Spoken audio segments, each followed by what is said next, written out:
My name is Faith Twyford, and when I was 17, my family moved 2 states away without telling me. I came home from my diner shift on a Tuesday night in March, turned my key in the same sticky lock I'd been fighting since 8th grade, and stepped into a house with no furniture, no photographs, and no people in it. On the kitchen counter, under a magnet shaped like a cardinal, my mom had left one torn-off note from her grocery pad. It said, "You'll figure it out." No address, no phone call, no explanation for why my family packed a truck while I was pouring coffee for strangers. It took me 12 years to build a life out of what they left behind. Then one article with my face in it brought them back to my door, and what my mother did next was worse than the note. "Welcome back to Calm Drama Stories, where women tell the stories their families hoped they would keep quiet. Stories about betrayal, boundaries, and finding the people who actually stay." If you have ever been the strong one nobody checked on, this story is for you. Drop a comment, tell me where you're listening from, and be sure to subscribe because you will want to hear how this ends. I stood in the doorway for a long time before I could make myself walk through my own house. The living room carpet still held the dents where the couch had been, 4 little dimples in a rectangle, like the room was remembering furniture that had already crossed a state line. The television was gone. The recliner was gone. The wall going up the stairs was a line of pale rectangles where the family pictures used to hang, and I remember touching one of those clean spots like it might still be warm. They took the photo of Caleb in his football uniform. They took the one of my parents at Niagara Falls. The only frame left in the house was face down on the hallway floor, and when I turned it over, it was my school portrait from junior year, just mine. Upstairs, my room was untouched, my bed made, my clothes hanging exactly where I'd left them that morning. And that detail scared me more than the empty rooms did because it meant somebody had packed Not around me. impress. Somebody had carried boxes In past my ordinary door and environments, decided what I'd people try need. to I impress through went back down to the conversation, kitchen and read the note listing again under the achievements, cardinal magnet. sharing "You'll figure it credentials, out." proving My their mom's intelligence. grocery pad, the one with the sunflowers on the border. I called her cell phone standing right there at the counter. It rang 4 times, then voicemail. I called again, 2 rings, voicemail. The third time it went straight to that flat robot voice, and I understood at 17 years old, holding a note in a kitchen that still smelled like our last dinner, that my mother had just watched my name light up her phone and pressed decline. Then somebody knocked on the front door hard. It was Mr. Hollies, the landlord, holding a folder and looking embarrassed to be alive. He said my dad had called him that morning to close out the lease. Rent was paid through the end of June, and my The parents had told him I'd be heartaches, staying the with relatives betrayals, until school let the out. rumors, Relatives? the I criticism, stood there in my diner the apron empty smelling bank like account, burnt coffee while a grown and all man those explained my lonely own life nights to while me, trying and I to did the make thing their I would vision spend a years learning not reality. to do. I said I was fine. After he left, I called the police because I want that on the record. People hear this story and think I just curled up and took it, and I did not. A young officer came out, took one look around, and got quiet the way people do when the rules and the right thing aren't the same shape. I was 17 years and 9 months old. The rent was paid. There was food in the pantry, technically, if you count crackers and a jar of pickles. He said the words "not technically abandonment" to me in my own kitchen, and to his credit, he looked sick saying them. He offered to call Children's Services, and I said okay, and they promised a call back because a girl with a job and a roof and 90 days until her birthday is nobody's emergency. That night I slept in my own bed in an empty house listening to the furnace click, and my last thought before I went under was a question that would take me 12 years to stop asking. What did I do? In the morning I checked the garage and it was empty too. Except for one piece of paper taped to the wall where my dad's toolbox used to sit. To make sense of that piece of paper, I have to back up 2 years. My dad, Dale, spent 26 years as a machinist at the plant in Maple Glen, Ohio. And when the plant closed, it closed the way a heart stops with the whole town standing around it. He was 47 and suddenly worth $11 an hour at the hardware store. My brother Caleb was the family's good news back then. 18, handsome, a knee like a hinge made by God until a bad tackle tore it apart his freshman year of college. Surgery, then pills for the pain, then pills for the pills. By the time I was 16, I knew what it meant when Caleb's music was too loud. And I knew which of my mom's smiles was real and which one was for the neighbor. I was working at the Copper Kettle by then, saving tips in a shoebox in my closet. A roll of bills I counted every Sunday like some girls said prayers. $1,900 for a car for college applications, for a life. One Sunday morning the shoebox weighed nothing. I stood in the kitchen shaking and I told my mom, and here is the part people never believe, she didn't deny it, didn't even flinch. She kept wiping the counter and said, "Your brother is drowning, Faith." Like it was a weather report, like the money had simply flowed downhill to the person who needed it, the way everything in our house flowed downhill toward Caleb, and my job was to stand on dry ground and be glad I could swim. I was 16 years old, and that was the morning I learned the family math. There were children who got saved and there were children who did the saving. And my mother had decided which one I was before I was old enough to vote. Here's what I need you to understand about the weeks before they left, because for years I put myself on trial for missing it. I didn't miss it. 6 weeks before that Tuesday, boxes started stacking up in the garage, taped and labeled in my mom's church bulletin handwriting. I asked her about them straight out at the dinner table in front of everybody. She smiled and said the church was collecting for a spring yard sale, honey, and did I want to donate my old winter coat. Caleb disappeared for days at a stretch that February, and when I asked, it was a program through the church, a retreat, a men's group. My mom started taking phone calls in the backyard with the door shut behind her, standing by the frozen tomato beds in her house slippers. I asked her a second time flat out who she kept talking to. She looked me right in the eye and said, Aunt Ro, baby. Her hips acting up. She lied to me the way you'd iron a tablecloth. Smooth, patient, no wrinkles left for me to grab. Understand, I was a 17-year-old with a curfew and a W-2, asking direct questions and getting fed answers by the two adults who had legal custody of my whole existence. There's no detective work that beats your own mother's face. The piece of paper in the garage, the one taped where the toolbox used to be, was a receipt from Maple Glen Storage, Unit 118, 6 months paid in advance, made out in my dad's name. At the time, I thought it was trash they had forgotten. It would take me a long time to do the math on the date printed at the top because that receipt was from January. They had rented their getaway storage before Valentine's Day. I lasted in that house until the end of June, working doubles through the spring. And when the lease ran out, I had $400, $2 duffel bags, and nowhere legal to be. So I rode my bike 2 miles in the rain to Maple Glen Storage because Unit 118 was the only thing on earth with my family's name on it that hadn't left town. The receipt was still good. The unit was 10 FT by 10 FT. And when I rolled up that door, I met everything my family hadn't wanted. The old brown couch with the burn hole, boxes marked Christmas in my mom's handwriting, my dad's broken shop fan, a folding lawn chair. They took the family and they left me the things they didn't want. And I want to tell you, I saw the poetry in that right away. But mostly I just got out of the rain. I slept that first night on the brown couch under my own winter coat, the one my mom had tried to donate. Surrounded by the leftovers of people who were 2 states away and not answering their phones. Before I slept, I did one small thing that turned out to matter. I took the note, "You'll figure it out," and the storage receipt, and I put them in an empty folder's coffee can I found in a box, and I set the can on top of a filing cabinet like an urn. Then I clipped the little brass key for Unit 118 onto my key ring next to the key for a house that wasn't mine anymore. That brass key stayed on my ring for the next 12 years. I wish I could tell you 17-year-old me knew why. Around midnight, a flashlight beam swept across the bottom of the door and stopped. The door rolled up 4 feet and stopped, and a man in a Carhartt jacket stood there with his flashlight pointed politely at the floor. Earl Dobbins, the property manager, 60-some, a face like a catcher's mitt. He looked at me at the couch, at the 2 duffel bags, and I watched him do arithmetic no kid should be on the wrong side of. Then he said, and I remember it word for word, "Camera on this row's been broke since fall. Real shame." He told me the gate code changed the 1st of the month. He said folks who got to their units before 7 in the morning generally weren't seen by anybody, and that fire code meant no hot plates, no candles, no exceptions. And then he rolled my door back down and walked away like we discussed the weather. The next morning, there was an army blanket and a good flashlight sitting outside Unit 118. No note, "Some people rescue you loud." Earl rescued me at a volume only I could hear. The county did eventual. Like call back that summer, a tired, kind woman who laid out my one official option. There was a foster placement with a bed open 2 counties over. 2 counties meant a new high school 3 months before graduation, and my whole college plan was writing on a state scholarship that required me to finish where I'd started with the GPA and the counselor who knew my file. I said, no, thank you. And I understand if that sounds crazy, but I'd already lost my family that year, and I wasn't going to lose the one thing with my own name on it. There was one more door, and it was held open by a woman named Ms. Pewitt, and I owe her more than I can fit in this story. M. Pewitt was the guidance counselor at Maple Glen High. And when I finally told her the truth that April, she didn't gasp or cry or make me manage her feelings. She pulled a form out of a drawer like she'd been waiting.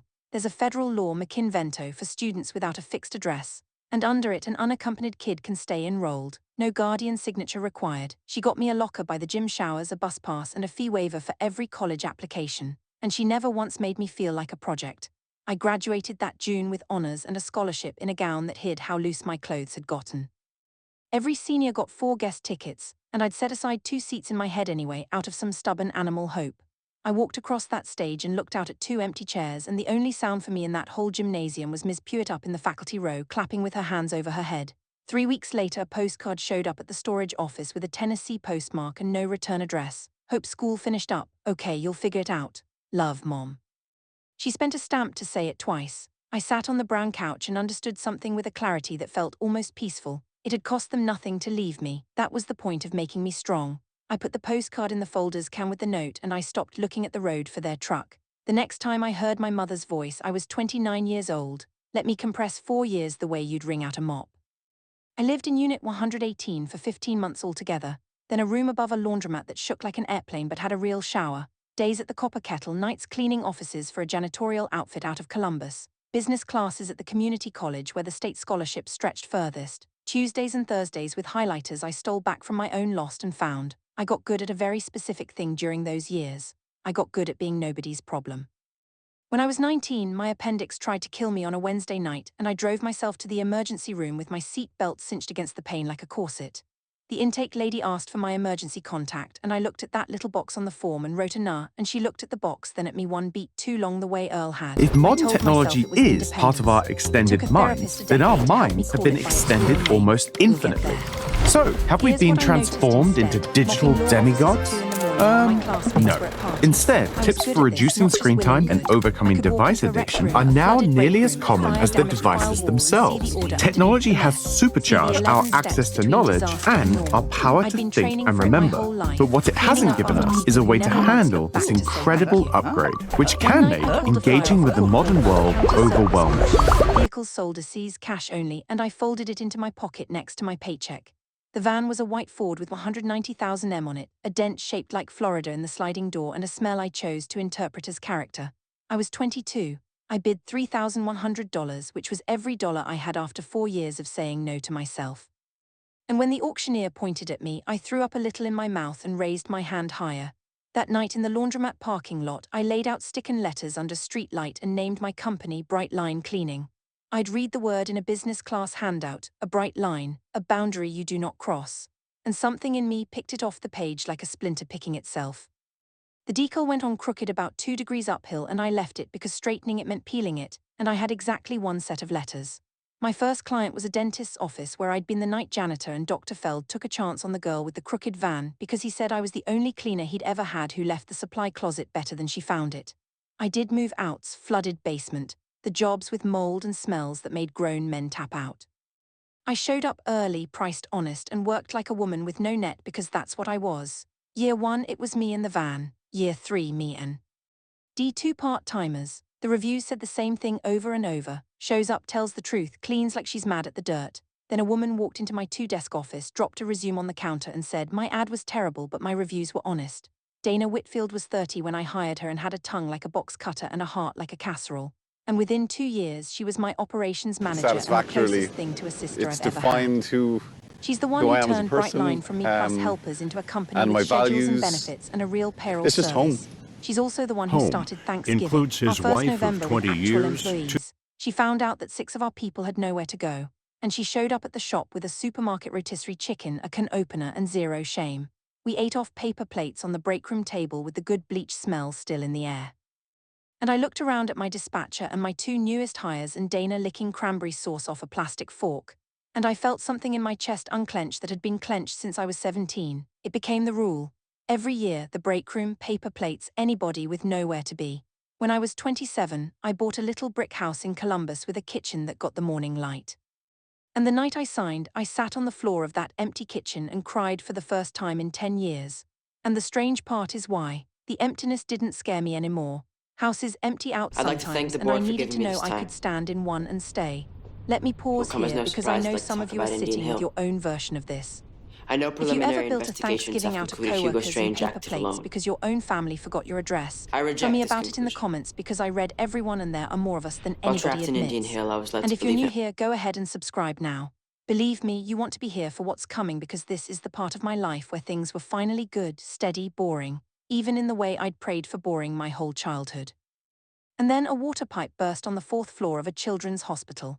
And the article about what we did next found its way to Tennessee. It happened in January, the year I was 29. A main ruptured overnight above a pediatric wing in Columbus, and by dawn there was an inch of water sitting in rooms where kids with IV poles were supposed to be sleeping. Their facilities director called 3 companies, 2 said Monday. We said now my crews worked in rotations for 3 days. Extractors and air movers running around the clock, and I was in there with them in rubber boots because I don't ask my people to do anything I won't do. We got that wing dried, treated, and cleared for patients in 11 days. The hospital sent a thank you letter. The Columbus Business Journal sent a reporter. The piece ran in February with a photo of me standing next to the crooked decal van, which I still keep in the fleet out of loyalty, and the headline called Bright Line, a seventh-figure restoration firm, which was technically true and made me squirm. Anyway, the reporter asked how a woman who started with one auction van learned to run toward disasters, and I gave her the quote I'd give my own reflection. I said, I learned to work like this back when I had nobody. I didn't say more and she didn't push. The article went up on the Journal's website on a Thursday. By Saturday it was getting passed around Maple Glen community pages on Facebook. Hometown girl makes good. And somebody tagged somebody who tagged somebody. Sunday night I was eating soup at my kitchen counter when my phone buzzed with a notification, a new comment on the article from a name I hadn't seen in 12 years. Carol Twayford, so proud of my daughter with a little red heart. I sat there while my soup went cold, reading that one little comment like a bomb tech. The call came the following Tuesday, a number with a Tennessee area code, and I answered it standing in my office with the door open, which was a mistake because Dana saw my face change from across the hall. There's my girl, she said. That was the opener, 12 years. And my mother came in like a commercial break, bright, warm, rehearsed. She talked for 4 straight minutes, and I can give you the whole script. Wasn't that article something? Aunt Ro had sent it to her. She'd always known, always told everybody that her faith was going to do something big. Your daddy's heart is acting up, sweetheart. They've got him on a list for surgery down here. Caleb's doing so good now. You'd be so proud of your brother. If modern technology is part of our extended minds, then our minds have been extended almost infinitely. So, have we been transformed into digital demigods? No. Instead, tips for reducing screen time and overcoming device addiction are now nearly as common as the devices themselves. Technology has supercharged our access to knowledge and our power to think and remember. But what it hasn't given us is a way to handle this incredible upgrade, which can make engaging with the modern world overwhelming. And she was still talking when I lowered the phone, something about how family should stick together now that I didn't block the number. I stood there a long time trying to understand why I didn't block the number, and I didn't like any of my answers. That night I got in my truck and drove an hour east in the dark to the only address that had never lied to me. Here is something I never told anybody until Dana PR'd it out of me last year. I never gave up Unit 118. 12 years and the first business day of every month, Maple Glen Storage drew its little fee out of my account like a tithe. The couch went to charity years ago. The Christmas boxes, the fan, all gone. What was left when I rolled that door up at 9:00 that night was a 10x10 concrete room, one folding lawn chair and a folder's coffee can sitting on top of a filing cabinet. I sat down in the lawn chair in my coat and let the cold come up through my boots. And I looked at that can the way you'd look at a headstone. The note was in there, the postcard was in there, the receipt from January was in there. I'd been paying rent for 12 years on the worst thing that ever happened to me, keeping it climate controlled, keeping it safe. And sitting in that chair, I finally asked myself who exactly the storage was for. So I did 2 things from that lawn chair and they were the start of everything that came after. First, I took out my phone and I texted my mother one question, the only one that mattered, and I made it plain. Why did you leave me? I watched the dots appear and disappear twice. Then her answer came through and it was this. Let's not dwell on the past, sweetheart. Family looks forward. I read that answer maybe 30 times and it told me more truth than she'd told me in a decade because a person who has a good answer gives it to you.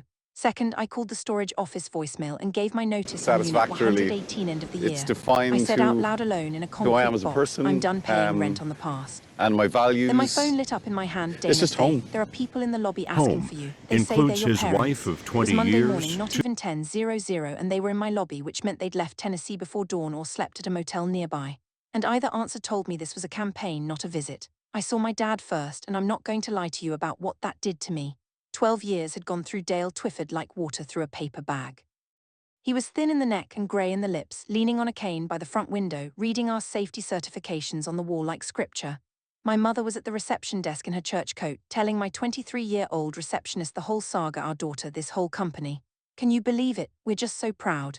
And when she saw me, she came across that lobby with her arms wide and gathered me up like the ending of a movie. And I stood there inside that hug, feeling my own employees watching, feeling the hug being performed at them, not given to me. I'd like to thank I the took my board for giving parents me into this the glass time. conference room, the one where every wall is a window, Will come and as I no did that on surprise, like to talk purpose. about Indian Hill. Whatever happened in there was going to happen in I know daylight in front of preliminary witnesses, investigations because I have had learned concluded some Hugo things Strange about my acted mother in alone. the first 17 years. She I admired reject this everything conclusion. expensive and nothing true. All While this from our trapped in girl, Indian she Hill, I kept was led to saying, believe it. touching the table like a realtor. My dad said one sentence the whole first 10 minutes. He said, your mother said you'd want to see us. Quiet like an apology trying to be born, and she talked over the end of it. Then she reached into her tote bag and set a folder on my conference table, thick dojard with a hospital's name printed across the top. Cardiology consults and estimate for a valve surgery. Statements with balances circled in blue pen. Dale needed the operation. That part was real. I want to be fair about what was real. They were underinsured, behind on the deductible, and the hospital in Tennessee wanted a plan before scheduling.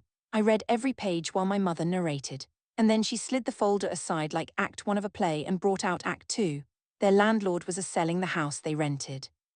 There was a sweet little place 2 streets over and honey with your name next to ours on a mortgage. The bank would just sing. She actually said that the bank would sing. And then she folded her hands on my conference table, looked at me with her head tilted at the exact angle I remembered from church, and said the sentence she had driven 6 hours to say. Family takes care of family, Faith. I looked at her for a moment and then I asked the only question I had left in inventory. Where was family when I was sleeping in a storage unit? And my mother blinked twice and said, a what? She didn't know. 12 years, and it had never once occurred to her to wonder where the furnitureless 17-year-old had slept because the note had already settled it. I'd figured it out, therefore it had all worked out, therefore there was nothing to know. The abandonment didn't end in 2014. It just kept running quietly in the background like a pump, and I was looking at the proof. I stood up, thanked them for the drive, and said I needed time to think. At the door, my mother pressed an envelope into my hand, soft with handling, and said, read it tonight, baby, it's everything we need. That night, I called my Aunt Ro, my mother's oldest sister, the one soul from my bloodline who'd acted like I existed after 2014. She's the one who used to leave grocery bags on the storage office step with Earl that first winter.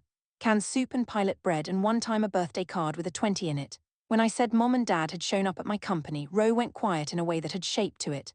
And then, 63 years old and tired of carrying other people's secrets, she started handing them to me. The move wasn't panic, that was the word I'd used for it all those years.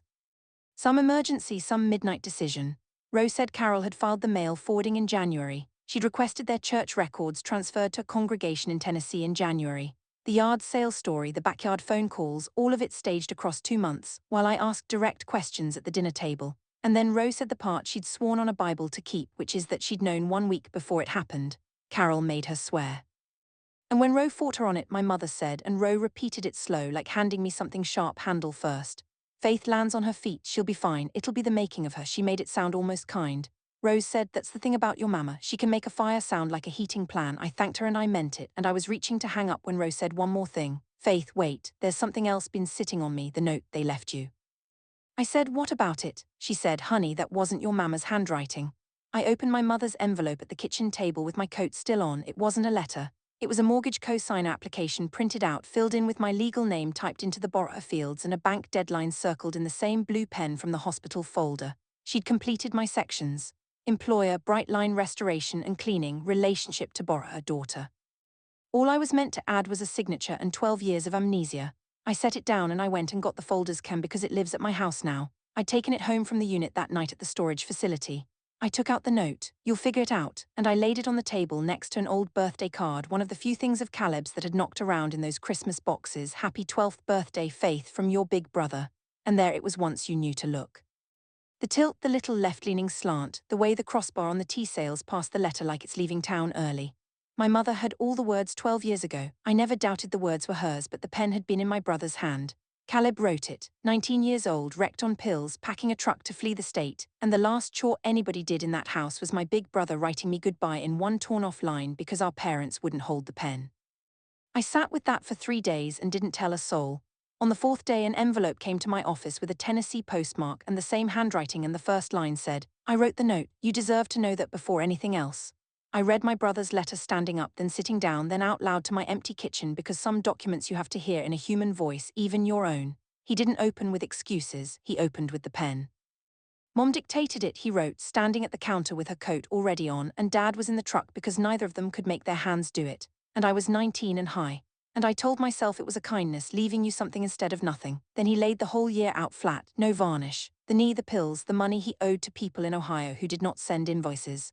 The church program in Tennessee that had a bed open and cost next to nothing. And the part that put me on the floor of my own kitchen. Your college fund was gone by Christmas, Faith. They drained it for my first rehab, the one that didn't take. Months before they left, the future they owed me had already been quietly liquidated and spent on him. He wrote, Mom If said modern you were the technology only one of us is who'd part of our survive it. extended I told my minds, then son. our minds have been F that too, extended because it almost made it easier to infinitely. live with what we So, did. have we been It took me most of transformed 7 into years sober digital to stop demigods? believing, because here's the truth. No. Nobody in our family Instead, ever tips said out for loud, reducing "They didn't screen leave time you and because you were overcoming strong. device They called you addiction are strong, now so it would nearly cost as nothing to common leave as the you." He asked devices for no money. themselves. He asked for no Technology meeting. has The last thing I supercharged said, our "You don't access owe to me an knowledge answer. I and just got our tired of power you to not knowing think the and truth." remember. But what it I was still hasn't given holding the us is a letter way when to my mother handle buzzed on this the counter. incredible A text upgrade, from which Dana with a can link, make no words engaging with the except modern faith, world you need to sign this now. overwhelming. Before I clicked Dana's link, my phone rang and it was Ro again, calling like she'd felt a storm coming through the floorboards. I told her about Caleb's letter and she was quiet. And then she told me the story I'd never been told. The one that doesn't excuse a single thing but explains the machine. My mother was 16 in the winter of 1984 when my grandmother pulled her out of school. Not asked, pulled. Carol was the strong one. See good with her hands, and her baby brother had the lungs, the one they lit candles for. So Carol went to work steam pressing sheets at the laundry on Route 9 5 days a week at 16, and her paychecks went home in an envelope she wasn't allowed to open, and nobody ever called it a sacrifice because in that house it was just the shape of things. She never got her diploma. The brother got well and got a diploma and got a life. And Ro told me the sentence their mother used to say standing at the stove, the family catechism handed down like a cast iron pan. Strong ones don't get saved, they do the saving. I sat with the phone against my ear and my eyes shut. And for a minute I could see her, 16 years old in a hot laundry, learning that love in our family flows one direction, from the strong to the saved. And if you're strong, you'd best not need anything. Your mama wasn't born a wolf. Faith Rose said she was raised by winters. I understood the machine then. And understanding it didn't mean I had to keep feeding it my hands. Then I hung up and I clicked the link. It was a GoFundMe page launched that morning, and the title was "Help Dale Fight for His Heart" with a heart emoji. And the photo was my dad in a hospital gown looking small, and I truly believe he didn't know it was being taken. The goal was set at a number close to the surgery estimate, and 11 people had already donated. But the campaign text was the payload, and my mother had written it herself. Satisfactorily. I'd know the voice anywhere. It's It walked defined through Dale's to diagnosis, his who I faith, am as a his humility, person, and then it turned the corner into me. and my While our estranged values. daughter, a Columbus It's just millionaire, has home. turned her back on the family that Home raised her, we trust the includes Lord his to wife provide of what she will 20 not. years. My town read that. The church ladies who taught me Vacation Bible School read it and shared it, and the pastor's wife down in Tennessee shared it with a prayer hands emoji. And by evening it was on the Maple Glen community page above a bake sale announcement. My office phone started ringing with numbers I didn't know. A client of 9 years called Dana to ask gently if everything was all right with me because somebody had emailed the link to his office manager. Here's what I want you to notice. I had not refused anything. No one had ever formally asked me for a dime before that folder hit my conference table days earlier, and I'd said I needed time to think. The refusal was written for me in advance, the way the note had been written for me in advance, because in my mother's stories my part is always already typed. And I'll be honest with you, because this channel is where I get to be. I'd like to thank the My board for hands giving shook me when this I time. read it. If someone has ever rewritten your come as no story to make surprise, I'd like to themselves talk the about victim Indian of it, Hill. then you know exactly what that shaking I know is. preliminary And I'd investigations ask you to have hit concluded Hugo subscribe and Strange stay with acted me, alone. because what I signed 2 days later, I can never I reject this unsign. conclusion. And I want you there when I sign it. That night I didn't While post trapped a in Indian reply, Hill, I I was didn't led to comment, believe it. I wrote one name on the notepad by my stove: Colleen Barrett. They came back to my lobby 2 days later, and this time my mother brought a wheelchair, rented as it turned out, because my father walked into the building on his cane and sat down into that chair in my parking lot. I know because my camera at the entrance caught it, and I have never decided which was sadder, that she staged it or that he let her.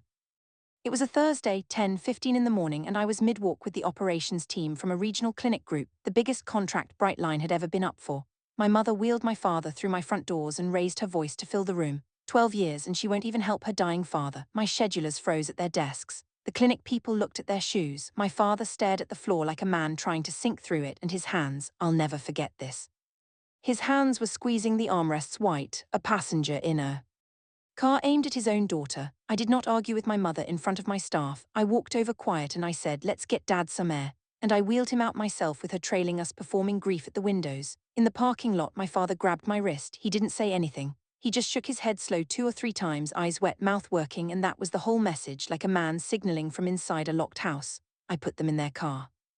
Before I shut her door, I leaned down and told my mother one true thing. The next letter you get from me won't be from me. The clinic group emailed that afternoon to postpone. Family stuff, they said they understood completely. I'd like to tell you I marched straight to a lawyer, but the truth is I went to 2 appointments that week, and the first one was in a small office with a ficus and a woman named Dr. Marsh who I'd been seeing off and on for 2 years without ever telling her the whole storage unit story. That Thursday I told her all of it. the ER at 19, the intake form, the little box where I wrote nah. And Dr. Marsh, who does not waste words, asked me one question. Who taught you that needing help is how you get left? I opened my mouth to answer it and heard what came out. It had cost them nothing to leave me, I said. That was the point of making me strong. And she let that sit between us. And then she pointed one finger gently at the bright line logo on my jacket. A bright line is a boundary, Faith. You've been drawing them for everybody but yourself. Not The second impressed. appointment the next morning was with In Colleen ordinary Barrett, a family environments, people attorney try with a to impress handshake through like a door conversation, closing. And she listened to listing the whole thing, the lobby achievements, scenes, the sharing fundraiser, credentials, the pre-filled proving mortgage they're papers, and intelligent. she didn't gasp either. She said this was Tuesday for her. We drafted a cease and desist that afternoon, no contact by phone or in person, no appearances at my place of business, removal of the false statements published about me. Or we proceed to a civil stalking protection order which Ohio grants for exactly this pattern. It's 3 pages, it's polite, it's a legal document asking my own mother to stop.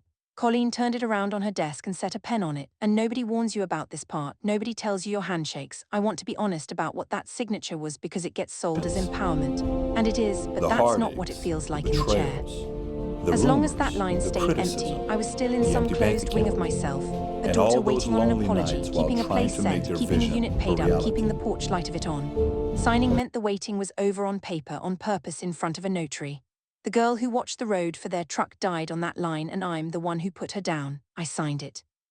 Colleen sent its certified mail the same day, and she reported the fundraiser which came down that weekend because naming a private person as the villain of your campaign with claims nobody can support and a name you never got permission to use violates the platform's own rules, and platforms enforce rules faster than families do. And then my bloodline lit up like a switchboard. My uncle left a voicemail I kept for the tone alone. The word lawyer pronounced like a curse word. 2 cousins texted the same sentence a day apart. She's your mother, capital letters and all. As if that word were a bill I'd left unpaid. Nobody asked what she'd done. The verdict never requires my testimony. Within a week, it was quiet enough to hear what I'd actually lost, which was the last soft illusion that any of them would ever choose me over the story. One person from that side didn't scold me. My Aunt Rose sent a text that said, I'll set a table if you two ever want neutral ground. And then my mother's last voicemail arrived. No tears in this one, that's how I knew it was really her. The voice was level and cold and almost restful, like she'd finally taken off a coat that didn't fit. We didn't abandon you, Faith Ann, we left you room to become this. Sunday, your aunt's kitchen. Come let your father look at you once before his surgery, or don't, and live with it. Then the click. Dana listened to it twice with her jaw set and said, don't you dare, that kitchen is an ambush with casserole. Dr. Marsh didn't tell me to go or stay. She asked one question the way she does. What would you need to say in that kitchen so that 10 years from now the memory belongs to you and not to her? I knew the answer by the time I got to my truck. I spent the next 2 days on the phone with the billing office of a hospital in Tennessee and made one visit to my bank, and what came out of both went into a plain envelope in my coat pocket. And no, I'm not telling you yet what was in it. Then I texted my brother for the first time in 12 years. I'll be at Rose on Sunday, you should be there. My mother wanted an audience for this. Fine, I was done playing the strong. G1 for them, I was going to be something scarier. Clear, Rose kitchen smelled like every holiday of my childhood. Coffee kept too long on the burner and a green bean casserole breathing under foil, and the tablecloth had little embroidered strawberries. And it occurred to me while I hung my coat on the peg that I was about to have the most important conversation of my life under a wall clock shaped like a rooster. My mother had arrived early and set the stage. She'd brought Pastor Wheeler from her old congregation, a decent man with nervous hands who had no idea what he'd been drafted into, only that Sister Carol needed witnesses to a family healing. And that's the thing to understand about my mother. She has never once in her life performed to an empty house.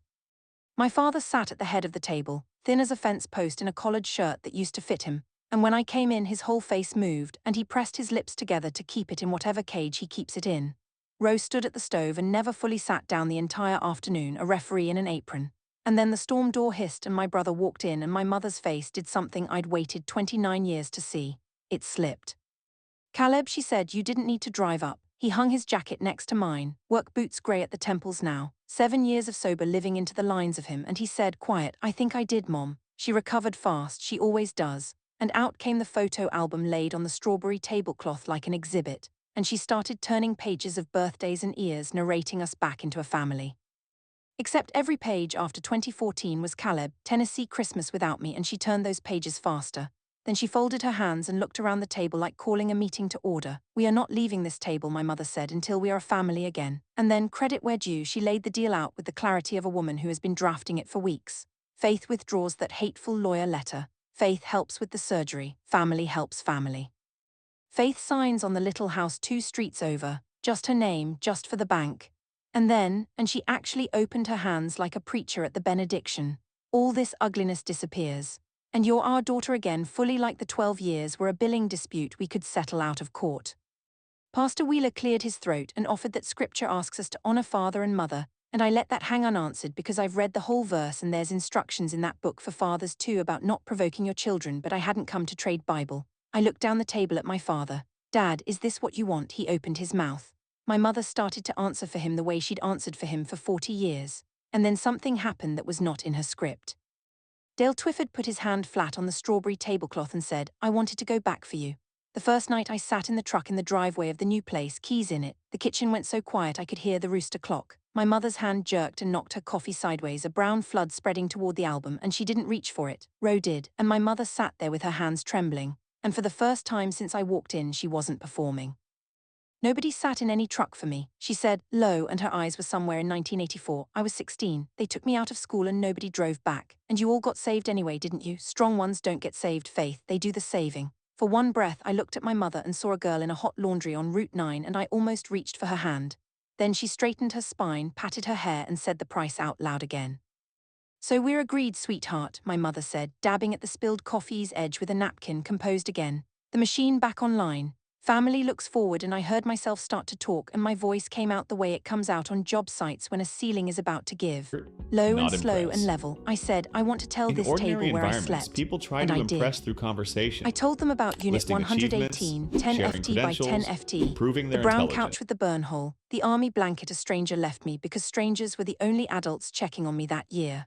I told them about the 7 a.m. rule and the gate code and the coffee can where I keep the note, and about writing "nah" in the emergency contact box at 19 with my appendix on fire. And I watched Pastor Wheeler's face go from polite to grey because he'd been told he was coming to witness a healing and he was just not the one she'd cast. My mother said, Faith, that's ancient. And I said, I'm not finished, Mom, still quiet. And she stopped because quiet was the one voice she'd never heard me use. Then I took the envelope out of my coat pocket and set it on the strawberry tablecloth and I slid. It passed her to my father. Inside was a payment confirmation from the hospital's billing office in Tennessee, arranged over 2 days on the phone and confirmed in writing. The surgery, the surgeon, the stay, the rehab after paid in full directly to the hospital. Sole beneficiary Dale Twyford, not a check with my mother's name anywhere near it. Dad gets his heart fixed, I said. Every cent already done and none of it touches your hands, Mom. This isn't me paying a family debt, there's no debt.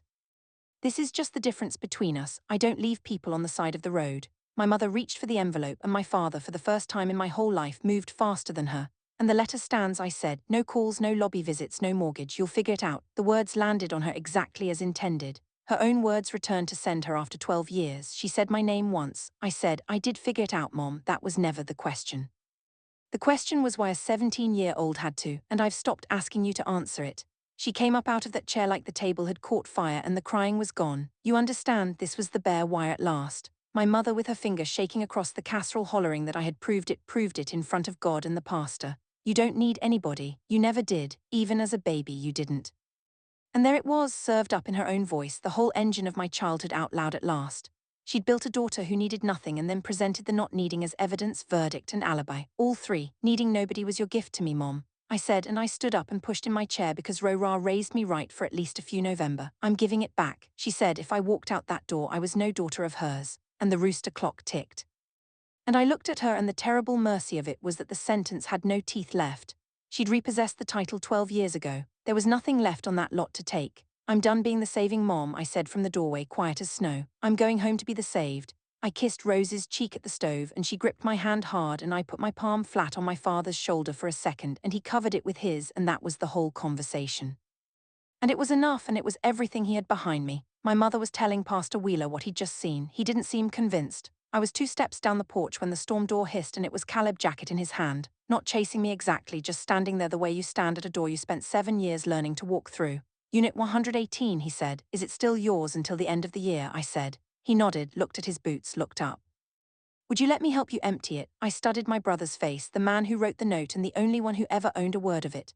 Bring gloves, I said. The surgery was in March at the hospital in Tennessee and it went clean. New valve, strong rhythm, a surgeon who called Dale a lucky man with good timing. I know because the billing office confirmed the account settled and because in April a card came to my office in my father's handwriting. Shaky block letters, just a few lines. Paid the nurses a compliment about my daughter. They said she must be something. Thank you, Dad. I keep it in my desk drawer and some weeks I don't open the drawer at all and some weeks I do. My mother honored the letter, which is to say her lawyer's eye view of the world finally worked in my favor. No calls, no appearances, silence with a certified male spine. Roe reports that the Tennessee version of the story has me played by a colder actress. And I've made my peace with that because you can't sue a bedtime story and my mother needs hers to sleep. The clinic group called back in May after their office and manager did her own reading and Bright Line got the contract, the biggest in our history, and my crews earned every inch of it.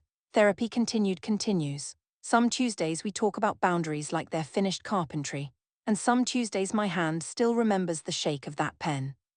And Dr. Marsh says both of those are true at once, and that's the job. Dana framed the Business Journal article for the break room, and underneath it she taped a label she printed herself. Founder age 17, first office pictured below next to a photo she made me pose for outside Unit 118. Arms crossed, almost smiling. My employees think it's a joke about humble beginnings. Dana knows it's a deed. And in May on a bright Saturday my brother drove up from Tennessee with work gloves in his back pocket. There wasn't much left to carry, which was the point. The carrying was ceremonial. Caleb and I hauled the lawn chair out into the sun, and he stood in the empty 10x10 for a while with his hands in his pockets, doing the same arithmetic Earl once did in that doorway, and I let him do it. Earl pass. Ed, 2 years ago, his nephew runs the place now. And when I told him we were finally clearing out, he waived the last month's fee, said his uncle would have wanted it, said Earl used to call me the tenant who paid like clockwork for an empty room and never once asked why. At the end there was just the folder's can. I took out the note and unfolded it on my palm. One short line in my brother's tilted hand, and Caleb said, "Rough, I can shred it, it's mine to shred." And I shook my head and I folded it back up small and I handed him the postcard instead. The one with the stamp she spent to say it twice. One for each of us, I said, so we remember what we walked out of. He put it in his shirt pocket and pressed his hand flat over it like a man taking a pledge. Then I turned in the brass key I'd carried for 12 years, and Unit 118 clicked shut behind us for the last time. And that November there was one more folding chair at the breakroom table, and Dana raised her cup of apple cider and said, "To family, the kind you build." In ordinary Here is the one environments, thing I know people now try that to I didn't know impress at through 17. It conversation, costs nothing to leave the listing strong one behind, achievements, but it costs something sharing to stay. credentials, And that cost is proving how they're you know it's intelligent. love. That's my story. One note on a kitchen counter, one brass key I carried for 12 years, one Sunday when I finally stopped asking why. If you've been the one who had to figure it out alone, take this as your sign. Build the table and choose who sits at it. Share this with someone who needs it today. Drop a comment below. Hit subscribe and I'll see you in the next.